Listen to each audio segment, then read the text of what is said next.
ચેતર વસાવા સહિત અન્ય 8 લોકોને રાજપીપળા સેશન્સ કોર્ટ દ્વારા 7 વર્ષની સજાનો ચુકાદો જાહેર થયા બાદ રાજ્યભરમાં વિરોધનો માહોલ છે। તેના ભાગરૂપે શનિવારે ભરૂચ શહેરના રેલવે સ્ટેશન સર્કલ ખાતે આમ આદમી પાર્ટી, વિવિધ આદિવાસી સંગઠનો અને સામાજિક આગેવાનોના સંયુક્ત ઉપક્રમે ચેતર વસાવાના સમર્થનમાં સમર્થન માર્ચ યોજાઈ।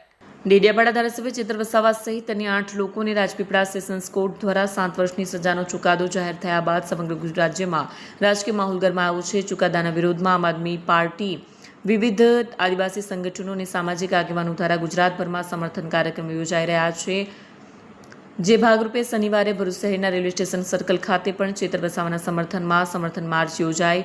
મોટી સંખ્યામાં મહિલાઓ, આમ આદમી પાર્ટી કાર્યકરો અને વિવિધ સંગઠનોના આગેવાનો હાથમાં પોસ્ટર અને બેનરો સાથે રેલવે સ્ટેશન સર્કલ ખાતે એકત્ર થયા।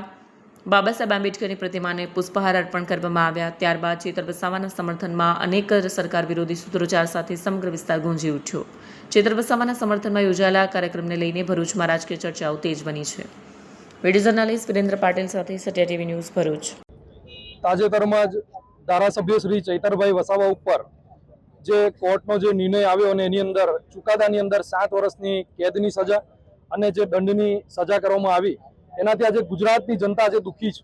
ભારતીય જનતા પાર્ટીના લોકો ખુશ થઈ રહ્યા છે, પરંતુ આ ભારતીય જનતા પાર્ટી કોઈ ચૈતરભાઈને જે અવાજ દબાવવાની જે વાત છે એ વારંવાર આવા કાવતરા કરતા એવા છે।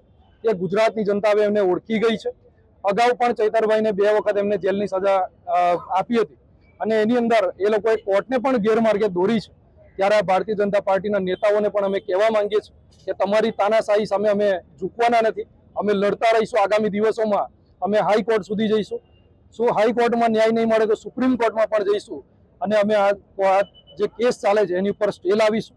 અમે એમના જામીન પણ કરાવીશું ને વહેલી તકે ચૈતરભાઈ બહાર આવે એવા સતત પ્રયત્ન આમ આદમી પાર્ટીનું આખું સંગઠન, પ્રદેશ નેતૃત્વ, સેન્ટ્રલ નેતૃત્વ બધા જ લોકો અત્યારે કરી રહ્યા છે। આજે ગુજરાતની અંદર 2 દિવસની અંદર આખા ગુજરાતના તમામ જિલ્લાઓની અંદર જે માર્ચ પદયાત્રાનું જે આયોજન કરવામાં આવ્યું હતું એના જ ભાગરૂપે આજે ભરૂચમાં પણ યાત્રાનું આયોજન કરવામાં આવ્યું હતું।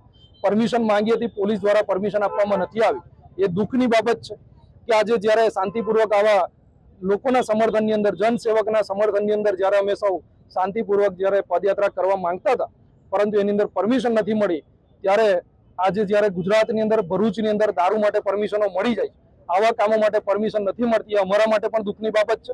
ગુજરાતની જનતા માટે પણ ને ભરૂચની જનતા માટે પણ આ દુઃખની બાબત છે। આગામી દિવસોમાં અમે આશા રાખીએ છીએ કે ભારતીય જનતા પાર્ટી જો તાનાશાહી બંધ નહીં કરે તો એ તાનાશાહીનો વળતો જવાબ એમની જ ભાષામાં એમને આપવામાં આવશે। અસ્તુ, ભારત માતા કી જય।